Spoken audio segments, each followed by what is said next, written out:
Iran is now under a nationwide internet blackout as anti-government protests continue for a 13th straight day. This is one of the few videos that has emerged from the country overnight. The internet shutdown means current footage and information coming from inside is scarce.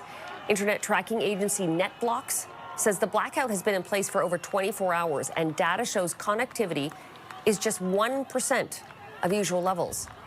As the demonstrations grow, Iran's supreme leader is lashing out. And with me now is Negar Mortazavi, Senior Fellow at the Center for International Policy and host of the Iran podcast. Thanks for being with us today. For having me. Thank you. For many Canadians watching, they may lack understanding of what brought us to this moment. Can you give a sense of understanding about what led us here? Sure. The protest started, essentially the spark of it was an austerity measure, an economic measure by the government of removing certain subsidies that would target a certain class of merchants. That's why the protest started in the form of strikes and closure of shops in the heart of Tehran's bazaar.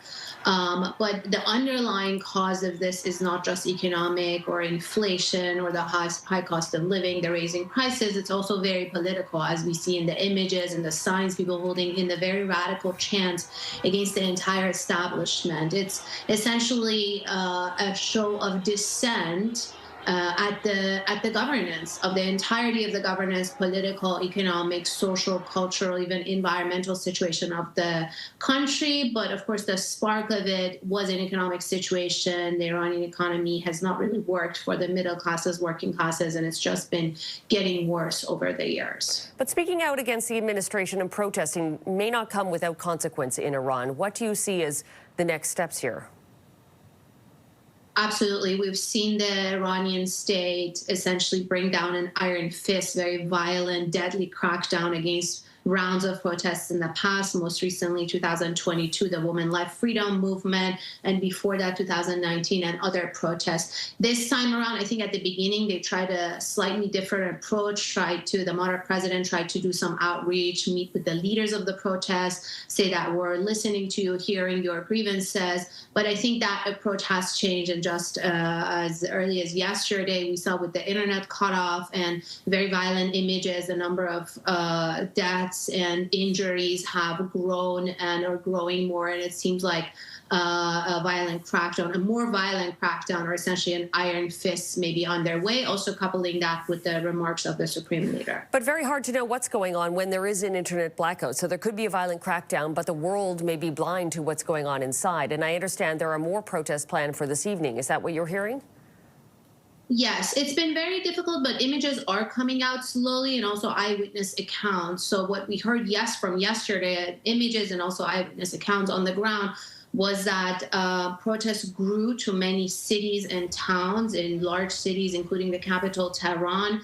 And they were big in numbers of people coming to the street. And also tonight, we're expecting to see if that number is going to grow, and it was met with very violent and severe crackdown. So the reporting is coming out slow. That's one of the reasons the internet shutdown happens, to prevent mobilizing, to prevent sort of these images and reporting come out. But nevertheless, people seem to be persisting despite the violence and the potential deadly ramifications of their protests. What would it take for these protests to end?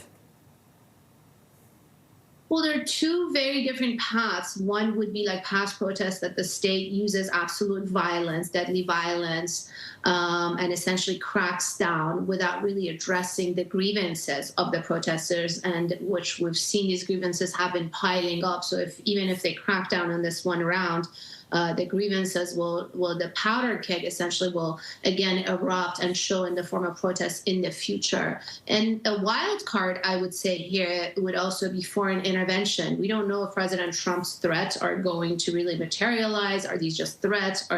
Is there reality behind it? We also know that the Israeli prime minister might be eyeing more military attacks on Iran. So if there's a foreign military strike and attack combined with this internal dissent, that can really change the course of this, not necessarily in favor of the protesters and of the Iranian people, but it can certainly put double pressure from two different directions on the state.